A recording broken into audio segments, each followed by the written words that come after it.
Candidate state. Among the countries making that call, Poland, Slovakia, and the Czech Republic. Now, one country going even further in its call is Ukraine itself. President Zelensky held a signing ceremony Monday, making a formal request to join the Union immediately. It's a process that normally takes years. Zelensky wants it fast-tracked.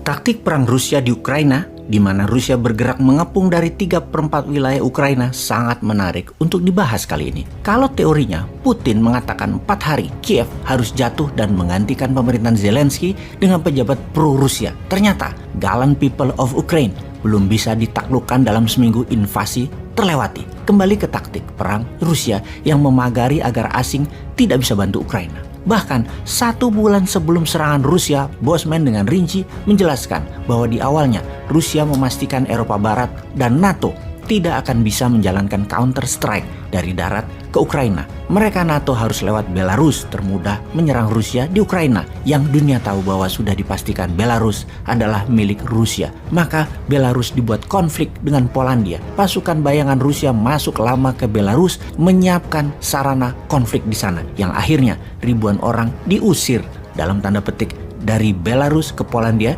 sehingga terjadi krisis di perbatasan Belarus dan Polandia. Alert militer di sana. Lalu pasukan darat Rusia masuk ke Belarus, mengepung sisi utara Kiev yang dari perbatasan Belarus ke Kiev hanya berjarak 150 km. Dari sisi timur Ukraina, wilayah Donbas, ada sekitar 400 km menuju Kiev. Pasukan darat terbesar Rusia disiapkan beserta pasukan udara Rusia. Pasukan laut dan darat dari sisi selatan Ukraina lewat Crimea. Kode pertama, gerakan separatis pro-Rusia menghajar Donbas. Kiev diam saja. Lalu esokan harinya pasukan Rusia dari 3 penjuru gaspol menyerang dengan satu tujuan, menaklukkan gedung pusat pemerintahan dan menggulingkan Zelensky, presiden Ukraina saat ini. Pasukan darat, ground force, dilindungi pasukan udara, drone, dan artillery roket. Strategi militer Rusia sebenarnya strategi klasik, sudah bisa dibaca, tidak ada unsur surprise.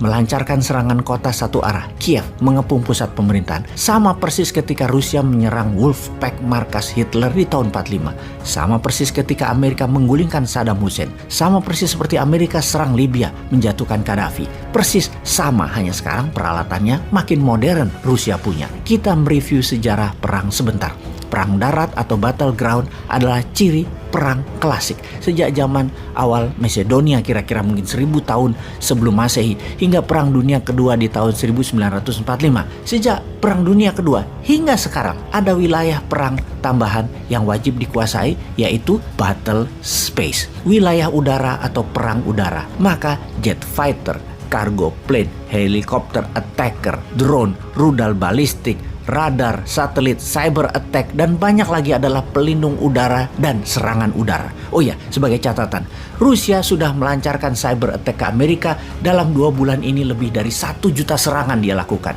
Oke, kita bahas pembahasan berikutnya tentang cyber attack Rusia ke Amerika sebelum Rusia serang Ukraina.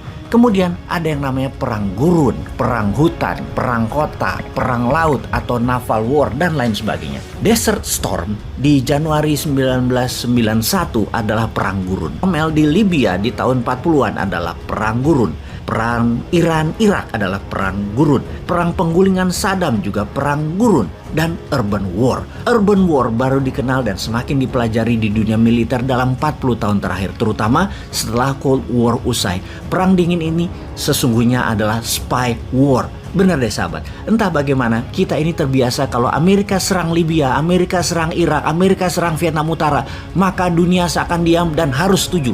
Namun memandang lain ketika Rusia yang saat ini sebagai pelakunya. Itulah permainan media, itulah media warfare. Sama seperti Tiongkok yang invasi pakai ekonomi, kesannya berbisnis padahal hostile takeover. Namun peran media dan peran politikus lokal yang terbeli oleh Tiongkok penting bagi Tiongkok, sehingga langkah mereka terlihat membantu sebuah negara walaupun negara yang dibantu ternyata punya hutang banyak ke Tiongkok. Wes, stop bicara utang. kita fokus ke perang kota. Kiev dan pasukan Ukraina saat ini melakukan perang kota dengan menempatkan banyak sharpshooter atau penembak sniper di banyak lokasi. Dan perang urban war, sniper sungguh mengambil peran sangat penting. Karena itu, Rusia sebagai counter insurgency menyerang dengan roket ke gedung-gedung atau lokasi-lokasi yang diduga tempat sharpshooter bersembunyi. Sniper inilah yang membuat Kiev sejauh ini bertahan.